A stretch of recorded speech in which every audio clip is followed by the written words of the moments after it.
And then if you flip it and you look at Chelsea, then what would happen if they don't finish in the top 4? Can we wrap this? Can we wrap this up? Not the pod. Oh, I was like, wow, this was a quick. Last week, I kind of like really tried to speak about that fan base and that club and the players in like a nice and light tone and just like kind of patch it all together. Well, sorry, ripped you in half for that. No, I'm totally cool with what he said. So am I. But now we're a few days after that result, and I don't know. My thing is, what did they expect? What did they think was going to happen? Did they not have a track record of Sarri before he got to the club? Did they not know that they had no chance of winning the league this season? Did they not know that the board didn't invest enough in that squad for them to compete against Liverpool, against City, projects that were already established? Did they not know that they didn't have a goal scorer coming to the season? Did they not know that what Jorginho was before he got there, before they started comparing him to Xavi and Pirlo and Scholes because he made 120 passes in a preseason game when they first saw him? Did they not know that Rudiger and Luis, although they have been better than many would have expected as a pairing, are not center backs that are going to probably win you the Premier League against these sides? Did they not know that Marcos Alonso needed someone else to be at left back to possibly replace him as a first choice or at least be a backup in case he was playing the way he was playing? We've seen Marcos Alonso. We know what he is. He was supposed to have, since that first season that he got there, they were supposed to have a left back ready to step in. They bought Emerson, which doesn't really help the case because I don't think he's any much better than Marcos Alonso defensively. And now, from what I've heard, and I don't know how far this is now deviated from this, is that Higuain going to Chelsea could send Emerson to Juve. They're picking up. I think you did great for picking up Darmian. We'll get to that later. Yeah, I think that's good for them. But I don't know if that ended up if that was included in part of the loan deal or not. But that's what the initial. But he's not playing anyways. No, I know. Shout out to Marcos Alonso though for always being fit. Yeah, and always looking like Iron Man. Yeah, and he looks like he's never overworked. Yeah. So shout out to him. But what are the solutions here for this club? What do they think they're gonna get? The one solution that's going around is, why don't we put Conte in his natural position so that we could get the best out of him, and that will fix the issue. That's not gonna fix the issue. Because one, then you gotta put Jorginho somewhere, or you gotta put him on the bench. Number two, Conte can't cover that ground. As great as Conte is, as great as he is, as much of a work rate that he has, he is not covering that ground by himself. And historically, he's always had somebody next to him. He had Drinkwater, he had Matic, yep. Matuidi, Pogba. He has someone there. So I don't know why they think that, if we just flip the two, it doesn't change the issue. Not that simple. And putting him there, Rio was trying to Conte can make that pass. And since when did Conte become a world beater pass maker? Yeah, exactly. And that was never him. And what's going to change from Ramsey or Dele sitting on him? Yeah. What it doesn't change anything. No. But you'll just have Mateo sit on Jorginho. Yeah. You just swap the roles. What's really going to change about that? The way that, and remember at the start of the season, the best midfield on paper, it does look like a very nice midfield. It does. But the midfield has a lot of issues. And I don't know if getting rid of Fabregas was the right thing. I've always felt that you can't play Fabregas start him for 20 games anyways and win the league. So that's a write-off. Barkley isn't the guy. No. Mateo hasn't been who he was supposed to be. No. That ended quick. Well, I've always said that Mateo isn't the guy that many people think he is. And I could have told you that when he was back at Inter. But he was young then, so we gave him we gave him a pass. Fine, he wasn't that guy when he was at Real Madrid. No, he wasn't, and he's never been that guy for Croatia, which is why he doesn't even come close to stepping in or even budging Modric, Rakitic, or even Brozovic. Yep. Yeah, doesn't even come close. Nope. If I'm Chelsea, I'm asking, can I have Isco instead? Yeah, because that might make a little more sense. Yep. Yeah, because they have no link. Yeah. To the front three, they have no one that could score goals in that midfield. Well, look. I'm not going to defend Higuain. Actually, you know what I am? But in this case, you kind of have to. Yeah, I'm gonna defend him because the guy, other than when he was at AC, he's got a track record of scoring goals, and I actually don't think this is a bad piece of business from Chelsea. You get him for the last 4 months of the year. Higuain will score you goals. How many goals? I don't know. More than those two bums up front. Absolutely. You sure hope so. Absolutely. And this is a Sarri. I don't want to say signing, but this is a player that Sarri wanted. It is a Sarri signing. Yeah. Sarri wanted him from the summer. Yeah. But they want to try and get the most out of their investment for Morata. Right. Didn't work out. Nope. And that's fine. Move on from him. You're going to have to move on from Giroud as well. But Higuain will score Chelsea some goals in the short term. What they do, he's not the long-term solution. And I'll tell you that right now. But for this last part of the year, good piece of business by Chelsea. Is he enough? For right now? Is he enough to break into that? Well, not break into, but keep that top 4 position. He's enough. I personally think if he stays healthy, because what we saw at the start of his Milan tenure, you could see that he's still there. Look, if Juve didn't buy Cristiano Ronaldo, Higuain would still be there. Exactly. Yep. Scoring goals, by the way. And he would still be scoring goals. Yep. So he ain't finished. And this is the great thing about English football. They only take pieces of Higuain's career, and what they see of him, and that's what he is. But he's one of the top. I don't say he's the elite. He's right under.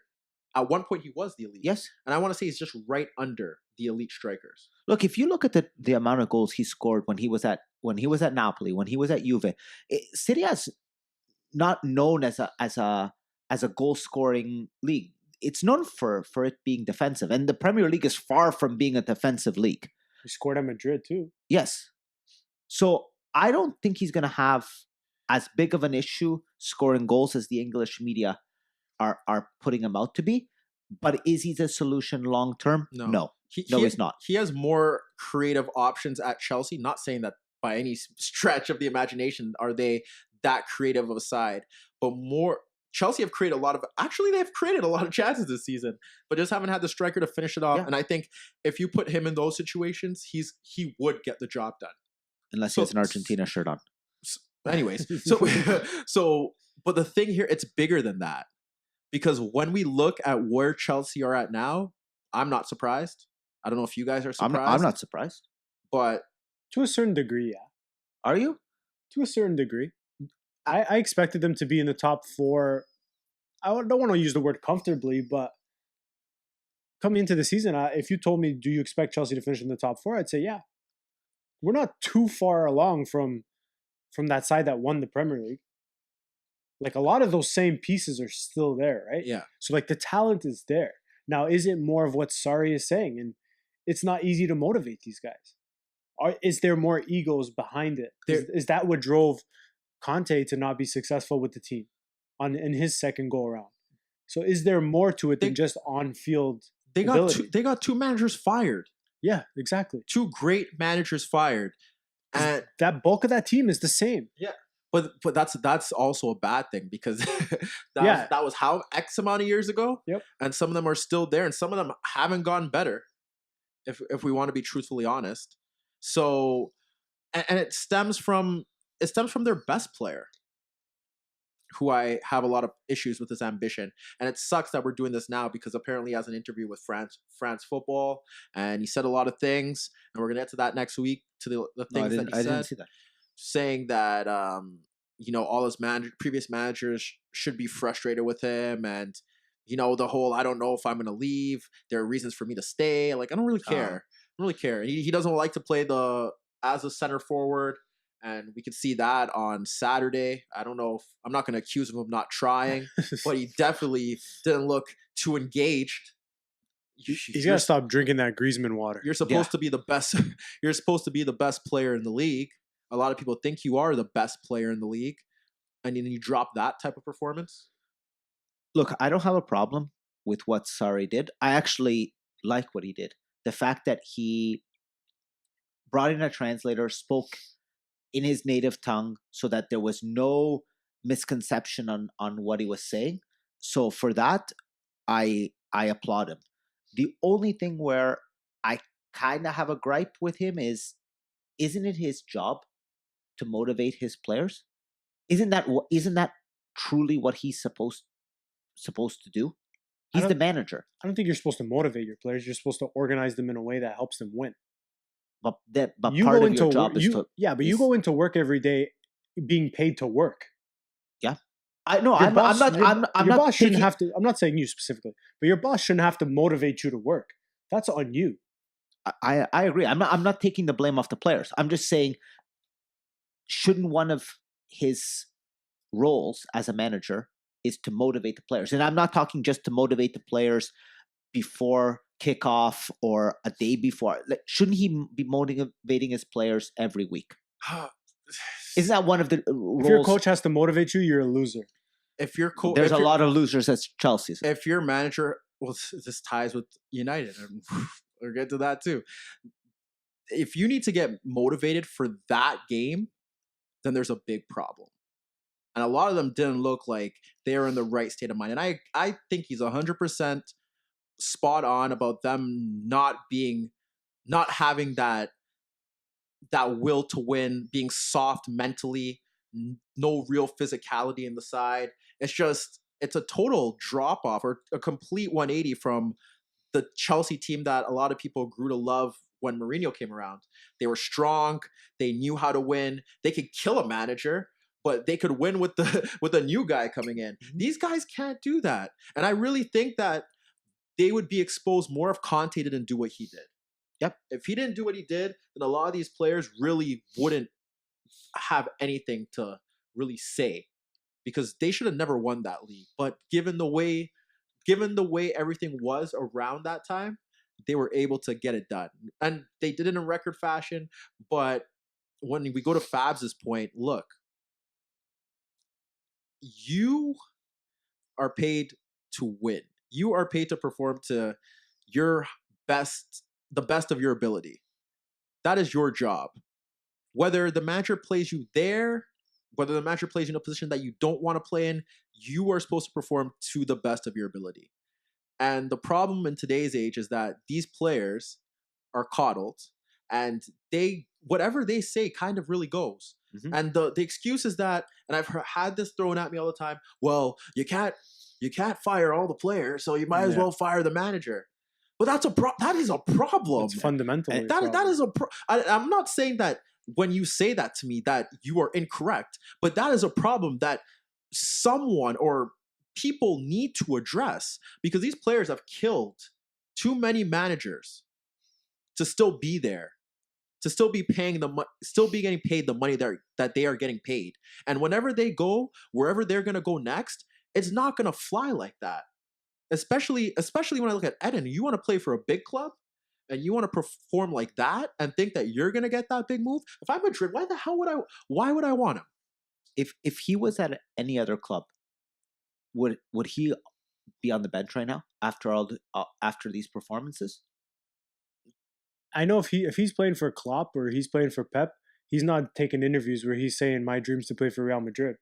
Yeah. How many times have we heard that in the last 6 months of him talking about Madrid? Yeah. Yeah. That's not flying at Liverpool. It's not flying at City. Nope. That's not flying at Barcelona. Yeah. Nope. Like there's a big problem at that club, and I think that it's crazy because they always make these big signings and we think that, okay, well, a new manager has come in.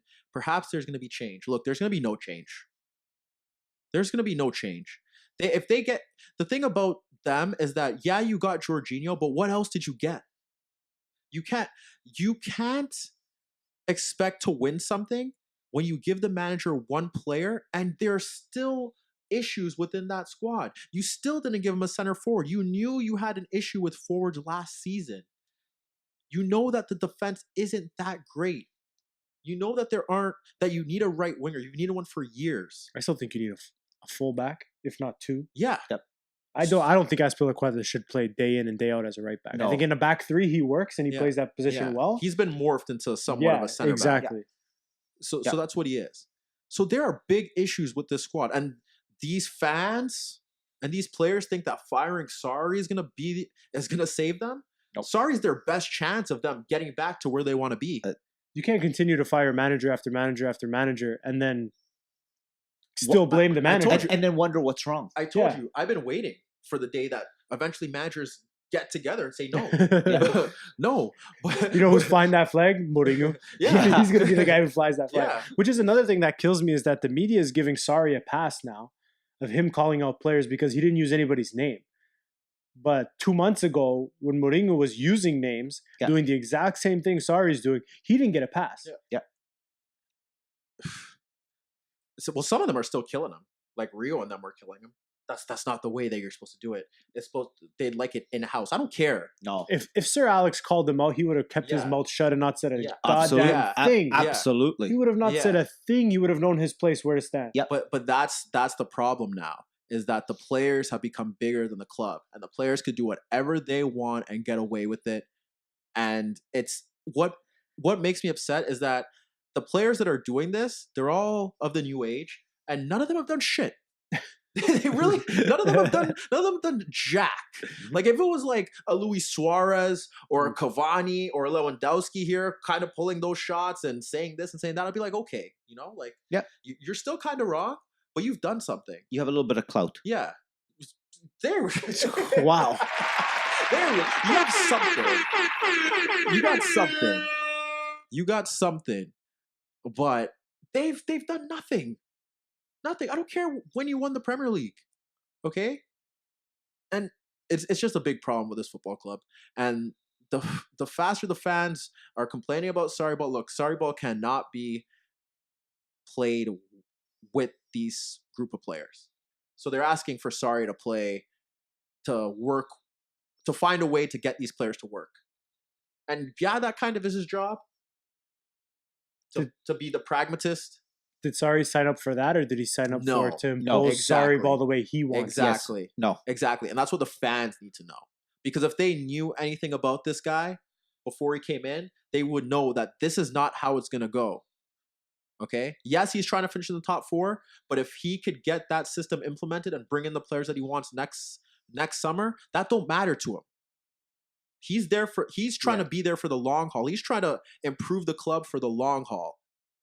But these fans are so narrow-sighted, and I think the manager is. I mean, I think the owner is. I think the board is. Because how could you want to win something and look at what Liverpool's done and looked at what City's done in terms of investing and in terms of how they get their play, who they get, and how they target them, and continue to do what you're doing? Someone pulled something up that Chelsea have spent like 200 and something million over the past few seasons, and they don't really have much to show for it. Morata, Giroud, I saw like Baba Rahman. Jeez. Loftus-Cheek. Jorginho, Kepa. Just those two right there. That's a large sum of money. Yeah. Emerson. And Zappa Costa. The countless players they sign and let go on loan as well. Oh, they have a whole team on loan. Yeah. They have something like 40 some odd players on loan or something ridiculous. So they got a real big problem. And putting Conte as the sole pivot is not going to change that. No. It kind of starts with Higuain as the little patch job, but the fans, they better not start booing him. They better not turn their back on him, because I just want to know who they think they're going to bring in next. Because what top manager wants to go there? Not that Pochettino was a top manager, but Pochettino's not going to want to go there. No. Simeone's not going to want to go there. No. Who else? They get Lopetegui would never go there. No. I would hope not. And if you're looking at that Chelsea side, you got to do it now. Yeah. Because that team's old. Yeah. Yep. There is not one young player in that side where you're like, okay, this is an up-and-coming top player. There's no Eden in there anymore. No. There's Eden, William. These guys are all getting over that hill. Pushing the wrong side of 30. Yeah. They don't want to spend money, but when you look at it, they're going to have to spend a lot of money to get to where they want to be. And they're going to have to compete with City. They have to compete with Liverpool. They have to compete with United. They have to compete with Arsenal to get those players. So I want to know how they're going to do that. And I want to know how they're going to do it if they let this guy go. Because I feel like if they let this guy go, I don't know how you could have any faith in this club going forward, because this is what they've always wanted, and they always go after these managers with the project, with the philosophy, and they can them. Because they don't let the philosophy take shape. Yeah. And you're looking at other clubs around you that are surpassing you, and they're letting the philosophy take shape. If they didn't have Eden Hazard, they would be toast. I don't think this is going to happen, and I know you sort of kind of do, but if they somehow sack Sarri by the end of the season, the other 5 sides, they're going to be last in terms of the way their project stands. Yeah. Because if I'm a player, I'm going to any of those other 5 sides over Chelsea at this point. If they and I would agree with you 100%. If for some reason they do, that project goes to shit, and all those other clubs are laughing at Chelsea. And then you might not be now 2 years behind. You might not be 5, 6 years behind of trying to play catch up to everybody else. Yeah. But what if Sarri walks? He doesn't seem like a guy to me who's going to walk. I feel like he wants to see his project take shape, especially after a season. Yeah. If we get to the point where it's 3 years somehow, Sarri's still around, and he's still fighting tooth and nail to get his players, and things haven't taken shape, then he walks. Then I could see him walking and be like, what am I wasting my time here for, right? But I don't see him walking after a year. And something would have to go terribly wrong. My thing here is that there's a real chance that they could lose Hazard. And how did they replace that? I know Pulisic is coming in, which I repeat is not a Sarri signing. Repeat is not a Sarri signing. For a lot of money, by the way. Yes, for a lot of money. But we can talk about that after. Which is funny because you have Callum. Yeah. So I'm gonna venture to say he's played far less and is probably the better player. Yeah. We could make that case. Which is another odd thing is why is he wanting out? Exactly. What does that tell you? Yeah. It's not. I'm gonna guarantee that it's not solely based on because the fact he's not playing. There has to be more to that. But I don't know why this club doesn't work with the manager anymore in terms of getting or trying their hardest to get the intended players that they want. Because it's happening everywhere else for the most part. But what do you think? What pennies are you trying to save? What is the problem here? Because it's not like it was when they sacked Mourinho, or it's not like it was in the early or in the late 2000s where you had the Balaks, the Lampards, the Drogbas, the Terrys, the players that could really get you out of this. You don't have that. Yeah. It's not like when they sacked Di Matteo and they went on the little Champions League run where they still had those players pushing them. It's not like when they sacked Mourinho and they still had a title-winning side that Conte inherited, and the other sides were still trying to rebuild. The other sides are here. They're ready. Barring Spurs, who could be a totally different side next season. But the other 3 are here and ready. You know what you can't afford. What I hope doesn't happen? I hope they somehow don't miraculously win the Europa League. Because then that's going to make everybody think that this team's all right. You know, things he can work with what he has. And that's going to even implement the board to be like, okay, we don't have to give him that much money. And it could happen. Yep. That's not it's not far-fetched. I was just about to say. It's not a far it's not a crazy thing to say. Sure. Yeah. But I think that potentially could be the worst thing that could happen for this team. Yeah.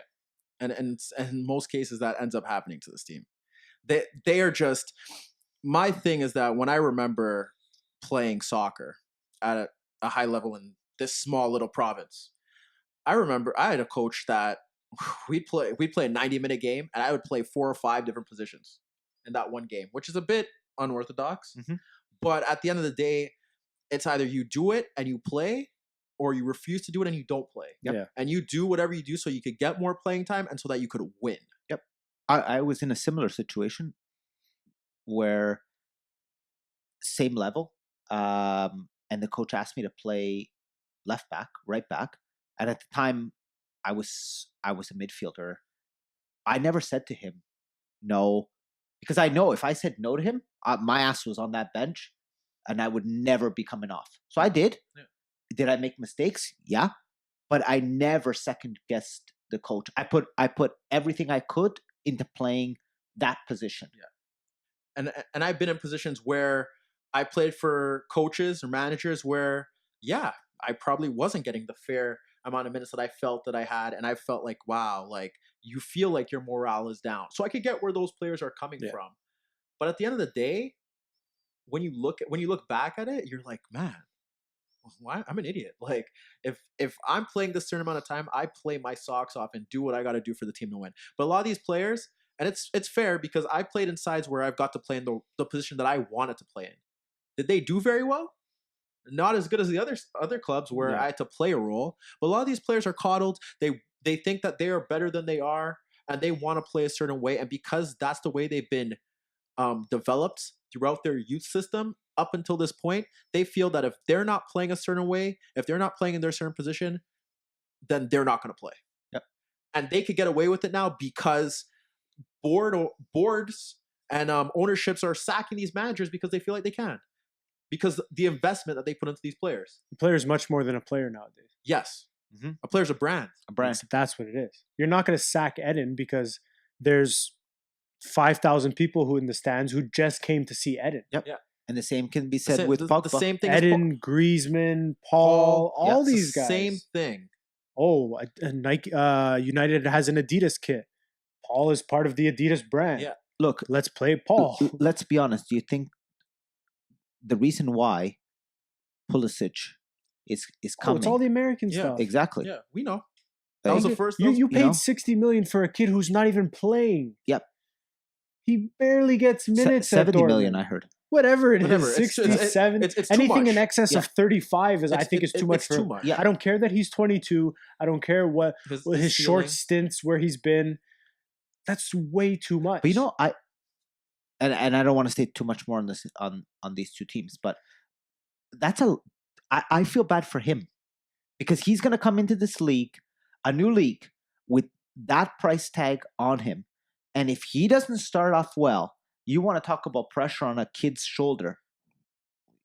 Watch out. I'm not worried about him per se because that's what the Americans did to him when they didn't make the World Cup. Yeah, it was on that kid's shoulders. Yep. It was on that kid's back. Yep. He's supposed to be the next great American hope. Yep. For a nation that's trying to push that product heavily, right? Mm-hmm. So that's where, to me, it's like, oh, it's going to be another day for him. Unfortunately, that's the role that he's been thrusted into, right? Look, man, and we're going to get more into this deep dive on Chelsea Football Club, but all I got to say is there's a big problem there. And it goes deeper than Jorginho playing and his preferred position. It's with the board, it's with the fans, and it's the club. It's the owner. And they got to fix something there because they are in a real position where if they go the path that they're going on now, it's not even about finishing in fourth, but if they ditch this Sarri project and they lose Eden, I think that could really be good night because the position that Liverpool, City are in, where Arsenal are going, what Manchester United continuously aspire to be, Chelsea just aren't doing it. You could see it in the way that they hire managers. You could see it the way that they look to invest in players. You could look into the money that they spend and what they have to do to get that money by selling players off. I personally think that what they have, they're also somewhat overachieving. That may not be the popular opinion, but if you don't have a top center forward and your best player doesn't like to score goals, and I like to joke about that, but I really think that he doesn't like to score goals. He could dribble your whole team, but he doesn't want to score. Yeah. And your midfield doesn't offer you goals, and your center back is probably your most creative player in terms of penetration, pause, then you got a big problem. And you're still in fourth. God, the league's terrible. Let's get to the next teams. What else mattered?